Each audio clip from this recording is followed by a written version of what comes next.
दीपावली का त्यौहार क्यों और कब से मनाया जाता है, इस बारे में आज हम आपसे बात कर रहे हैं। जब राम के राज्याभिषेक की तैयारियां हो रही थी, उस वक्त मंथरा को यह बात कुछ हजम न हुई। पूरी अयोध्या नगरी खुशी से झूम रही थी, लेकिन मंथरा अपनी अलग ही मंत्रणा बनाए हुए थी। उसने रानी कैकेयी को अपनी बातों में उलझा लिया और कहा कि रानी, अगर रामचंद्र जी का राज्याभिषेक हो गया तो तुम्हें जिंदगी भर दासी की तरह रहना होगा। रानी कैकेयी मंथरा की बातों में पूरी तरह आ गई और उन्होंने कहा कि यह राज्याभिषेक कैसे रोका जा सकता है। तब मंथरा ने याद दिलाया कि राजा दशरथ के ऊपर तुम्हारे 2 वरदान बाकी हैं। तुम उनमें पहले वरदान से भरत के लिए राजगद्दी मांगना और दूसरे वरदान में राम के लिए 14 वर्ष का वनवास मांगना। हे रानी, तुम कोप भवन में जाओ। और राजा को जब यह समाचार पता चला तो राजा तुरंत कोप भवन गए और रानी कैकेयी से कहा कि मैं तुम्हें वचन देता हूँ, तुम जो भी मांगोगी मैं वह दूंगा। तब रानी ने अपने दोनों वचन बताए। कहा कि राम के लिए मुझे वनवास और भरत के लिए राजगद्दी चाहिए। राजा ने अपनी सुध बुध खो दी और कहा, ऐसा कभी नहीं हो सकता, मैं राम को कभी वन नहीं जाने दूंगा।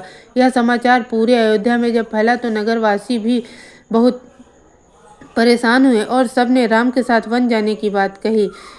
रामचंद्र जी वन चले गए और पीछे राजा दशरथ ने प्राण त्याग दिए। लक्ष्मण और सीता भी रामचंद्र जी के साथ गए। वहां लंका का राजा रावण को जब इस बात का पता चला कि पंचवटी में माता सीता और राम और लक्ष्मण सब हैं, तब उसने माता सीता का एक साधु बनकर उनका हरण कर लिया और लंका में अशोक वाटिका में लाकर रखा।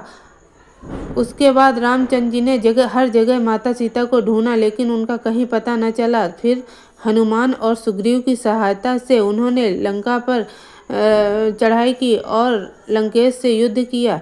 युद्ध में लंकेश पराजित हुआ, उसकी मृत्यु हुई और रामचंद्र जी सीता समेत जब अयोध्या वापस आए तब नगरवासियों ने खुशी में दीप जलाए और दीपावली तभी से मनाई जाने लगी। अगर आप लोगों को यह जानकारी अच्छी लगी हो तो प्लीज़ हमारे चैनल को लाइक करें, शेयर करें, कमेंट करें। एक और कथा है माता लक्ष्मी जी की। एक बार माता लक्ष्मी जी जब पृथ्वी लोक पर आईं तो वह रास्ता भटक गईं। उन्हें चारों ओर अंधेरा दिखाई देने लगा, लेकिन कहीं भी रोशनी की कोई किरण नहीं नजर आ रही थी। चलते चलते उन्हें एक बुढ़िया की झोपड़ी दिखाई दी। बुढ़िया ने झोपड़ी में चारों तरफ दीपक जला रखे थे।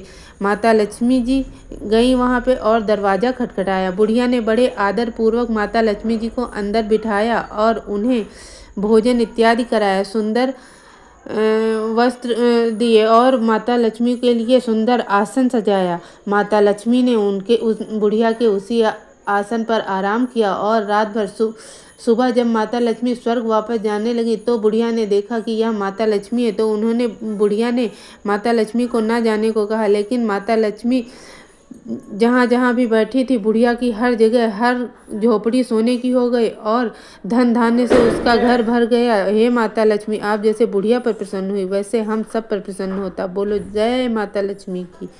इसीलिए हम दीपावली के दिन दीप जलाते हैं और माता लक्ष्मी और गणेश भगवान की पूजा करते हैं। दोस्तों, अगर आप लोगों को यह जानकारी भी अच्छी लगी हो तो प्लीज़ हमारे चैनल को लाइक करें, शेयर करें, कमेंट करें। बोलो लक्ष्मी मैया की जय, बोलो गणेश भगवान की जय।